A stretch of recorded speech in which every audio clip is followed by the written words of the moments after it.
Well, one is do your research beforehand.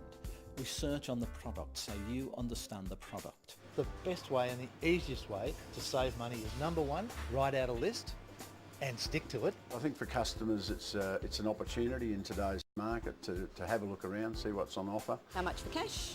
What can we get thrown in? Do you really want my business? Times might be getting tough, but for savvy shoppers it can mean big savings. But you have to know how to spend smart. Right now, retailers, wholesalers and producers are bending over backwards for your business. What at present is the discount mode, and people I think are benefiting at this point because they're seeing the discounts. John Stanley is a Perth-based retail expert. He consults to shops and businesses across the world. He says consumers now expect discounts and sales all the time. So much so that we don't necessarily see them as bargains anymore. Things are going to change in the next few weeks and months. I actually think that some consumers now are almost getting bored of the sale. It used to be an event. We used to have the January sale as an event.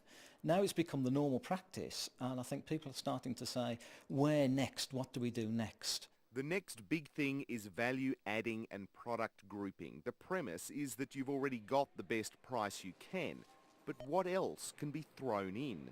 I think what you're going to see is products bundled together to offer a complete package. For example, it may be a meal instead of parts of the meal. Some companies I've come across are actually including the wine in the meal as an offer to the consumer. It means added value for customers, and I think you'll find that most retailers will offer value-added packages for various products, and it's probably a good time to be shopping for consumers because there's going to be some pretty good deals around, I would think. Rick Hart says it's not just retailers, manufacturers keen to move their products, group them together, like this Blu-ray player included in the price of a new plasma. There's lots of options for customers, and I think part of our criteria in business is to value add in terms of service, and that might be removing packaging, installing a refrigerator or a washing machine, taking away the old product. Might be free storage for people that are building or renovating, got nowhere to put the stuff, but they want to get it at today's prices. The key to smart shopping is to recognise a bargain when you see one, and that can go beyond the ticket price of the item. Think about the delivery, the removal of your old appliance, and even the packaging. Those things can cost you real dollars, and you might be able to get them included in the price. But remember, if you don't ask, you don't get. And look, I think customers should always ask what's included in the price, and be keen to explore what the options are around the place, because as I said, there's a fair bit of innovation in retailing at the moment, and that creates opportunities for customers. Not only the big ticket items where there's money to be saved, the shelves of your local supermarket are becoming a bargain hunter's paradise if you know what you want. Definitely people on a budget understand that if they invest a bit more in that bulk buy, at the end of the day it's going to save them money. John Cummings heads the Independent Grocers Association in WA. He says supermarkets are offering great deals on bulk or grouped buys. For example, buying more than one item for a cheaper price.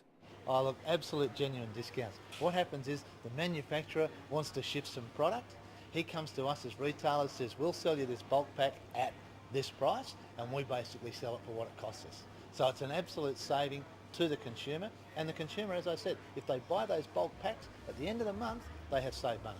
The art of saving with bulk is to follow the price cycles of specials. They happen every 2 or 3 weeks depending on the product. Anna is a savvy shopper. She says the bargains are great, but be warned, you'll get caught if you only buy a single product. People that are on a strict budget, if they want to buy 2 lots of shampoos, say for example, and 2 shampoos are $4, what happens then is that when you go through the checkout, if you've only purchased one, it's not like one shampoo is $2, it actually is the actual unit price, so you might find that it's a lot more. And a lot of people don't check their dockets. The tip to save is to always know the product, do your homework and avoid impulse buying. The first thing is to write out a list. The second thing is to stick to that list. And the third thing is to look for those bulk packs, look for things on specials. Now, those three things alone can save you 25 to 30% off your weekly grocery bill. And that's a lot of money if you're on that tight budget.